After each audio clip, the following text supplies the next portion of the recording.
1st, 1941. He spots a target. A convoy. In my eyes, of course, a British convoy. He fires a torpedo at what he assumes to be a British destroyer. Then, after a certain time, I saw a big explosion like a volcano.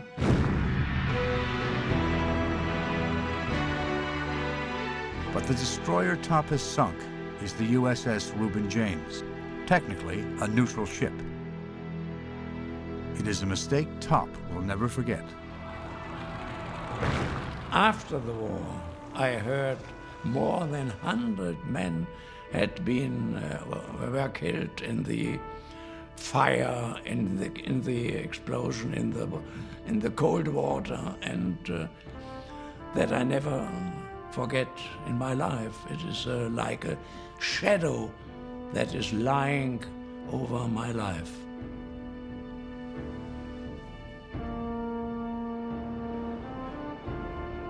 Top's tragic error might have had grave political repercussions. But 5 weeks later, it doesn't matter. America enters the war anyway. Since Sunday, a state of war has existed between the United States and the Japanese Empire. 2 days after the Japanese attack Pearl Harbor, Hitler declares war on the U.S. without consulting his Navy. When Germany declared war on the United States, it was at this exact time a surprise for the naval staff. And the Navy was unprepared to send a U-boat force to the American East Coast.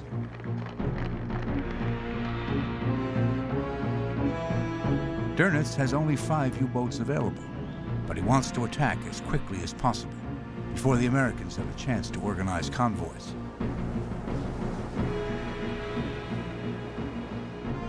The German naval staff was from the beginning on the opinion, well, the Americans will introduce the convoy system in a couple of weeks, and then there will be no chance for our submarines against the traffic there.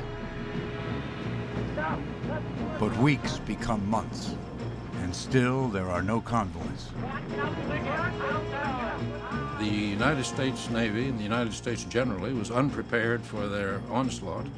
The ships, the merchant ships that operated along the coastline, used their radios openly, plain language. They sailed with their navigation lights on. They made it easy. A small number of German U-boats came to the east coast of the United States and sunk almost 400 ships.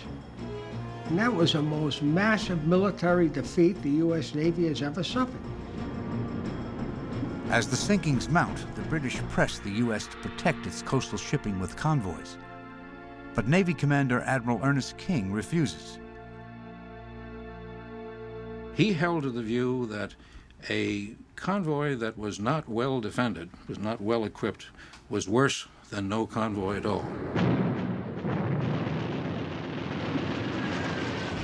With a 2-ocean war to fight and much of his fleet sunk at Pearl Harbor, King simply doesn't have enough escort ships. Admiral King was not a friend of the British, but neither was he a fool. Defending cargo ships isn't King's only problem. He also has to worry about American troops sailing for England. We had to make a choice of whether we used our resources to protect troop ships or cargo ships. This is the key. And Admiral King said, we're going to protect the troop ships. We will not lose one troop ship. Even as U-boats are sinking hundreds of merchant ships, the Navy escorts over 150,000 American troops across the Atlantic. Not one is lost. By May, 5 months after Operation Drumbeat began, King finally has enough escort ships to begin coastal convoys. And when they did, the sinkings by U-boats practically dropped to nothing. The U-boats pull back into the Atlantic. Drumbeat is the U-boat's greatest victory of the entire war, but in the end, it accomplishes little. It did not knock us out of the war. Our oil was coming from Texas by pipelines, and the U-boats couldn't sink the pipelines. Drumbeat was not an Atlantic Pearl Harbor. That's not the case at all. Never again will large groups of U-boats attack the U.S. But until the last day of the war, single boats continue to come right up to our doorstep. Lone wolves on the prowl.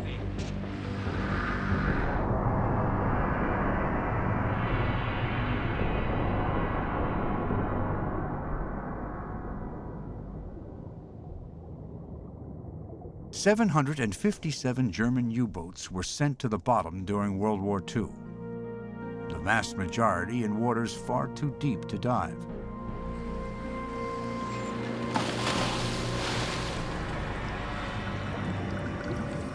In theory, at 230 feet, this New Jersey wreck is also too deep. Going to this depth on scuba technology is an invitation to trouble. And early on, trouble strikes. We had a fatality. And I can't say it really was unexpected, because we've had fatalities deep diving before on other deep wrecks like the U-boat. While down at the wreck, one of the divers, Steve Feldman, becomes unconscious and is swept away. That man's body was not recovered for 6 months. And when it was subsequently recovered, by that time there was no way that they can ascertain exactly what killed him. It certainly had an impact on everyone diving the wreck. And some of the guys who were on the trip that day never went back to that wreck, and there were even some that never went back to diving. We all took a step backwards and said, hey, we're diving deeper than the U.S. Navy says is safe. We're at a point where oxygen becomes poisonous to the human body. Breathing air at extreme depths can cause confusion, called narcosis, as well as seizures. There is an alternative called trimix, a blend of nitrogen, helium, and less oxygen than air. But trimix is untested in recreational diving. The way we had looked at it in the past was that all it did was give you a clearer head, in that it reduced the amount of nitrogen narcosis you'd suffer at depth. But another thing it did was it lowered the percentage of oxygen in the gas you were breathing. For safety reasons, the divers experiment with trimix. But they quickly discover safety is not its only benefit. On air, you've almost got a tunnel vision. Certainly your peripheral vision is not very good. When you go down on mix, the wreck is almost alive, and your peripheral vision is excellent. You could do repetitive dives. You could do 2 dives a day with trimix. And we were able to get a 30-minute time on the wreck, whereas 18 was my maximum time before that. Better vision and longer dives make a difference. Searching the crew's quarters, John Chatterton discovers what appears to be an ordinary table knife. But on closer look, it seems he may have found exactly what they have been looking for. I was running my thumb over it, and I could feel some sort of writing on it. There was a name inscribed into the handle, and the name was Hornberg. At last, the divers have learned the identity of a crewman. Someone on the mystery U-boat was named Hornberg.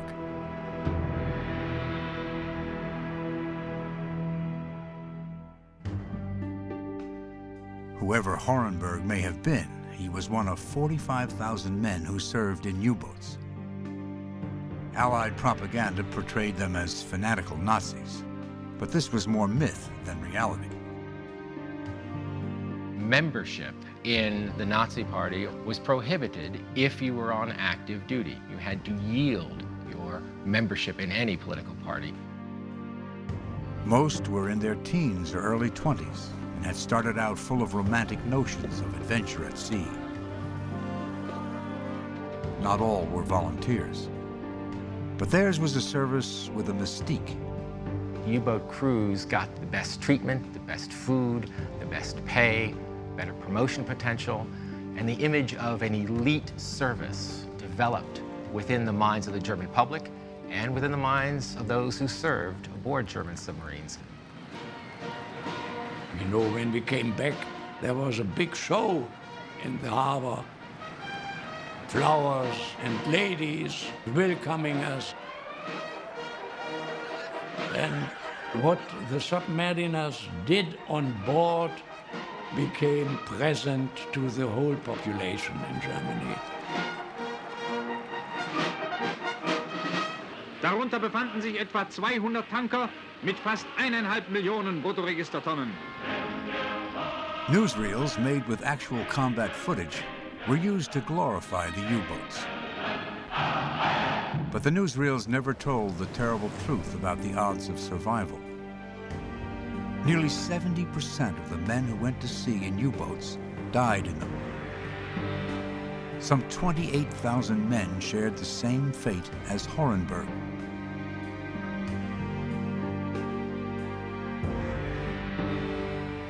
Now, 50 years after he carved his name into its handle, Horenberg's knife seems to be the key to the mystery. H-O-R-E. If the divers can learn who Horenberg was and which U-boat he was on, they may have identified the wreck. Brad Sheard was standing next to me and he slapped me on the back and he said, that's it. You've identified the wreck. All you have to do is find Horenberg.